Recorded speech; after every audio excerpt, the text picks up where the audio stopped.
Έχω τη χαρά εδώ σήμερα να έχω μαζί μου τον κύριο Φώτη Χατζηπαπαδόπουλο, CEO της Smart Agro Hub. Γεια σας κύριε Χατζηπαπαδόπουλε. Γεια σας, καλησπέρα. Σε ευχαριστώ για την πρόσκληση. Εμείς ευχαριστούμε. Για πείτε μας, τι κάνετε εκεί στην Agro Hub. Δώστε μας λίγο έτσι την ιδέα σας.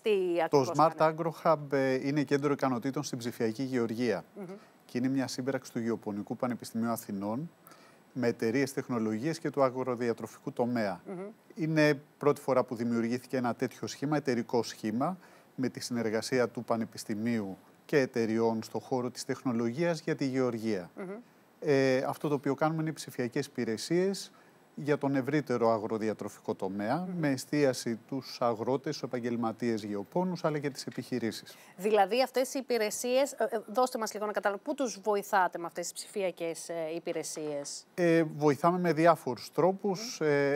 Όπως όλοι καταλαβαίνουμε, η ψηφιακή τεχνολογία μπαίνει σε όλες τις εκφάνσεις της οικονομικής και παραγωγικής ζωής.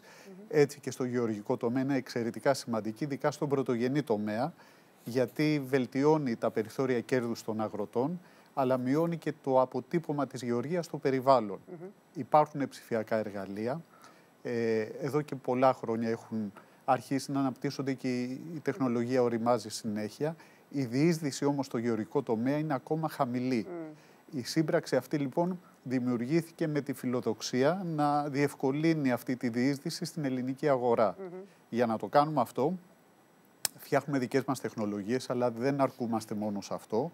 Αξιοποιούμε και τεχνολογίες που αναπτύσσονται είτε είναι σε ερευνητικό στάδιο είτε σε πιο όριμο και λειτουργούν σε όλο τον κόσμο, οπότε δημιουργούμε πλατφόρμες οι οποίες συγχωνεύουν, θα το λέγαμε, πολλές τεχνολογίες, επιλέγοντας κάθε φορά αυτές που είναι πιο εφαρμόσιμες στον ελληνικό γεωργικό τομέα. Επειδή αναφέρατε ότι η διείσδυση τέτοιων τεχνολογιών στον αγροτικό τομέα είναι χαμηλή.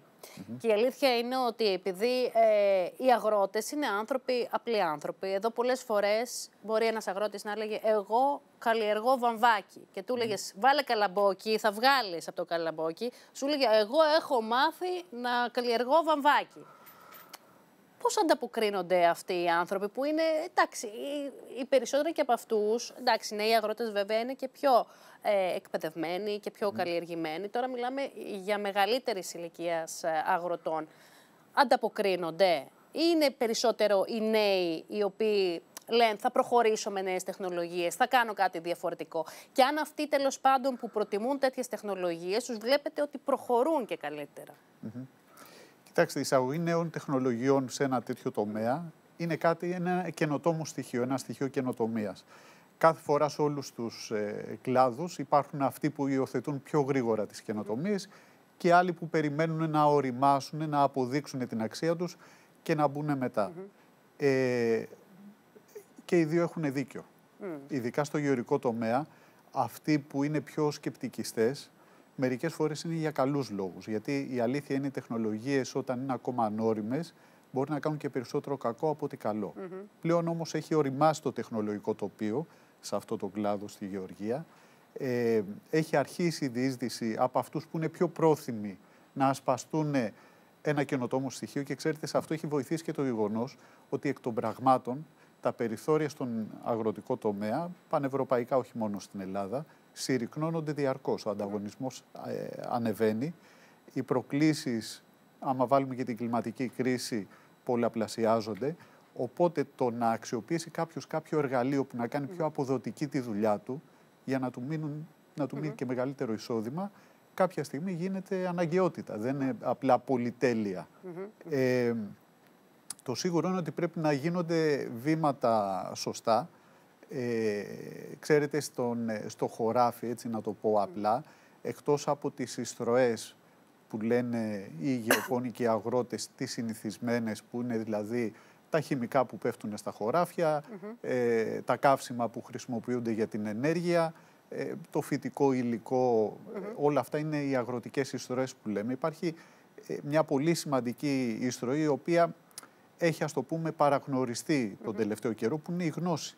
Μάλιστα. Και οι ψηφιακές τεχνολογίες έρχονται να διευκολύνουν ουσιαστικά την αύξηση της εισρωής της γνώσης μέσα στο χωράφι. Η γνώση του αγρότη είναι απαραίτητη, δεν γίνεται διαφορετικά, αλλά δεν αρκεί. όπως κάποτε δεν αρκούσαν και τα χέρια του. Χρειαζόταν τα γεωργικά μηχανήματα. Έτσι λοιπόν τώρα δεν αρκεί το μυαλό του και η εμπειρία του, χρειάζεται και κάποια τεχνολογικά εργαλεία που να πολλαπλασιάσουν τις δικές του δυνατότητες. Μάλιστα.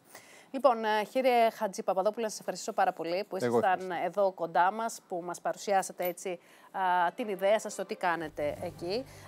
Λοιπόν, εμείς εδώ φτάνουμε βέβαια στο τέλος. Εννοείται ότι το ραντεβού μας είναι καθημερινά από Δευτέρα έως Παρασκευή στις 12 και 10.